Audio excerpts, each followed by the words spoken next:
కేంద్ర మంత్రులుగా ప్రమాణ స్వీకారం చేసిన తెలుగు మంత్రులకు శాఖలను కేటాయించారు. తెలంగాణకు చెందిన కిషన్ రెడ్డి కేంద్ర బొగ్గు గనుల శాఖ మంత్రిగా, బండి సంజయ్ హోంశాఖ సహాయ మంత్రిగా నియమితులవగా, ఆంధ్రప్రదేశ్కు చెందిన భూపతిరాజు శ్రీనివాస వర్మ భారీ పరిశ్రమలు మరియు ఉక్కు సహాయ శాఖ మంత్రిగా, రామ్మోహన్ నాయుడు పౌర విమానయాన శాఖ మంత్రిగా, పెమ్మసాని చంద్రశేఖర్ కమ్యూనికేషన్, గ్రామీణాభివృద్ది సహాయ శాఖ మంత్రిగా నియమితులయ్యారు. రాష్ట్రంలో వ్యవసాయేతర భూముల రిజిస్ట్రేషన్ ఛార్జీలను పెంచేందుకు ప్రభుత్వం సిద్దమైంది. భూముల విలువ సవరణపై ఇప్పటికే క్షేత్రస్థాయి అధ్యయనం పూర్తయిందని రిజిస్ట్రేషన్ శాఖ వర్గాలు తెలిపాయి. ప్రభుత్వం నిర్ణయం తీసుకుని ఆదేశిస్తే వెంటనే పెంపుదల అమలు చేస్తామని చెబుతున్నారు. ఈ నెలాఖరులోగా ఆదేశాలు రావచ్చని, దాదాపు 20 నుండి 40% వరకు పెంపుదల ఉండొచ్చని విశ్వసనీయ వర్గాల సమాచారం. బీజేపీ అగ్రనేత కేంద్ర మంత్రి అమిత్ షాను మల్కాజ్గిరి ఎంపీ ఈటెల రాజేందర్ మర్యాదపూర్వకంగా కలిశారు. కేంద్ర మంత్రిగా ప్రమాణ స్వీకారం చేయడంతో అమిత్ షాకు శుభాకాంక్షలు తెలిపారు.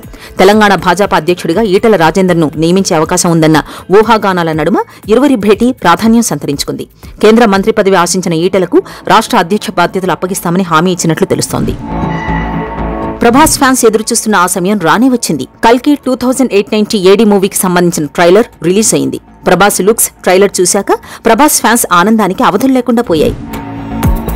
రేపు జరగనున్న చంద్రబాబు ప్రమాణ స్వీకారానికి ముఖ్య అతిథులుగా హాజరు కానున్న ప్రధాని నరేంద్ర మోదీ, చిరంజీవి, రామ్ చరణ్. మంత్రివర్గ కూర్పుపై చంద్రబాబు ఫోకస్ పెట్టారు. సామాజిక వర్గ సమీకరణలకు అత్యంత ప్రాధాన్యతనిచ్చే టీడీపీ అధినేతకు ఈసారి మంత్రివర్గ కూర్పు పెద్ద సవాల్గా మారింది. మిత్రపక్షాలకు న్యాయం చేయాలి, సొంత పార్టీలో సీనియర్లకు సముచిత స్థానం కల్పించాలి.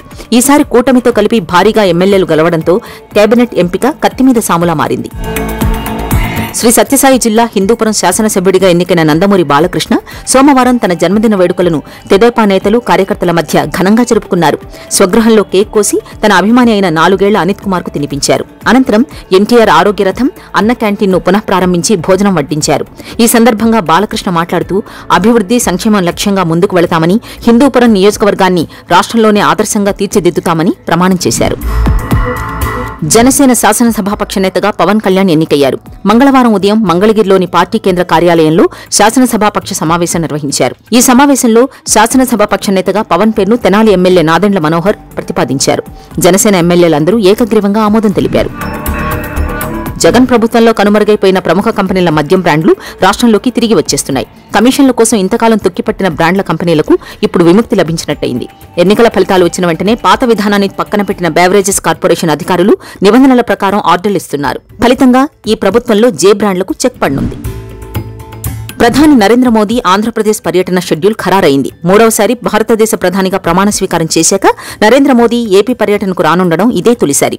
జూన్ 12న ఆంధ్రప్రదేశ్ ముఖ్యమంత్రిగా చంద్రబాబు నాయుడు ప్రమాణ స్వీకారం చేయనున్నారు.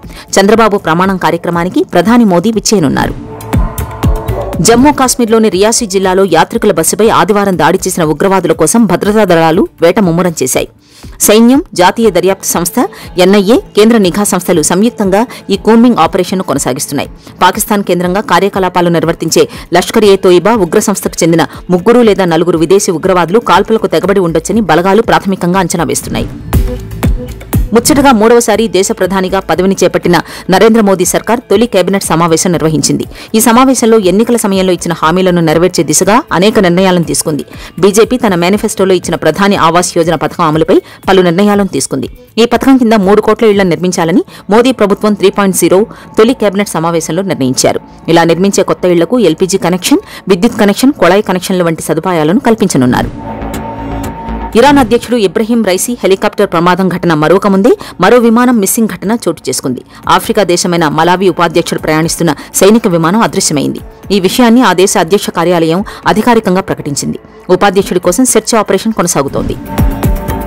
హమాస్ చెరలో ఉన్న 4 ఇజ్రాయెల్ పౌరులను ఇజ్రాయెల్ డిఫెన్స్ ఫోర్స్ రక్షించింది. 4 బందీలైన Noa Argamani, Almog Meir Jan, Andrey Kozlov, Shlomi జూను గత 3 రోజుల క్రితం ఇజ్రాయెల్ సైన్యం హమాస్ చెర నుంచి రక్షించింది. నోవా ఆర్గమణిని ఒక ప్రదేశం నుంచి రక్షించగా మిగిలిన 3 ఓ అపార్ట్మెంట్ నుంచి ఇజ్రాయెల్ డిఫెన్స్ ఫోర్స్ రక్షించింది. ఇందుకు సంబంధించిన వీడియోలను ఇజ్రాయెల్ అధికారిక ఎక్స్ ఖాతాలో షేర్ చేసింది. గ్రూప్ డీలో దక్షిణాఫ్రికా విజయాలతో హోరెత్తిస్తోంది. బంగ్లాదేశ్పై ఆఖరి బంతి వరకు ఉత్కంఠభరితంగా సాగిన మ్యాచ్లో 4 పరుగుల తేడాతో నెగ్గి హ్యాట్రిక్ విజయం నమోదు చేసింది. ఈ గెలుపుతో సూపర్ 8లో బెర్త్ దాదాపు కన్ఫర్మ్ చేసుకుంది. 3 మ్యాచ్లు ఆడిన సఫారీ సేన 6 పాయింట్లతో పట్టికలో అగ్రస్థానంలో నిలిచింది. మిగిలిన మ్యాచ్ నేపాల్తో తలపడనుంది. పాకిస్తాన్ క్రికెటర్లు అనుచిత వ్యాఖ్యలతో ఎప్పుడూ వివాదాల్లో నిలుస్తుంటారు. తాజాగా పాక్ జట్టు మాజీ wicket keeper batter Kamran Akmal Sikh మతంపై వివాదాస్పద వ్యాఖ్యలు చేయడం పెద్ద దుమారం రేపింది. అక్మల్ వ్యాఖ్యలకు టీమిండియా మాజీ క్రికెటర్ హర్భజన్ సింగ్ తీవ్రస్థాయిలో ఆగ్రహం వ్యక్తం చేశారు. విమర్శలు వెల్లువెత్తుతుండటంతో అక్మల్ దిగొచ్చి ఎక్స్ వేదికగా క్షమాపణలు చెప్పారు.